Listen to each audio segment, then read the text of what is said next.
បរិច្ចាគឈាមអាចជួយសហគមន៍និងជីវិតមនុស្សជាច្រើនអ្នកពីខ្ញុំទៅវិញសម្រាប់ការបរិច្ចាគឈាមចំពោះខ្ញុំគឺខ្ញុំសប្បាយចិត្តនឹងការបរិច្ចាគមួយហ្នឹងព្រោះខ្ញុំគិតថាមានអ្នកដទៃត្រូវការឈាមពេលតែគាត់ត្រូវការបន្តអញ្ចឹងណាខ្ញុំមានអារម្មណ៍សប្បាយចិត្តដែលបានផ្ដល់ឈាមជូនដល់បងប្អូនដែលខ្វះខាតខ្ញុំសង្ឃឹមថានឹងមានអ្នកដែលមកចូលរួមនឹងកម្មវិធីនេះទៀតខ្ញុំឈ្មោះវណ្ណាថ្ងៃនេះខ្ញុំសប្បាយចិត្តដែលបានមកចូលរួមបរិច្ចាគឈាម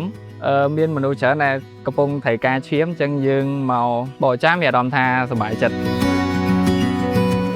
កត្តាដែលខ្ញុំ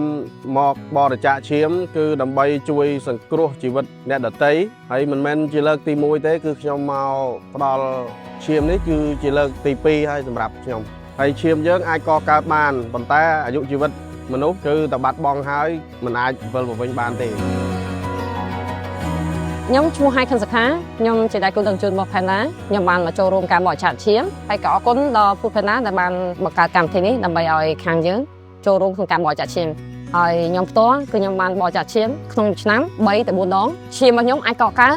តែជីវិតមនុស្សអាចកកើតឡើយអរគុណសម្រាប់បងប្អូនទាំងអស់គ្នាដែលបានចូលរួមជាមួយពូ Panda នៅក្នុងការបរិច្ចាគឈាម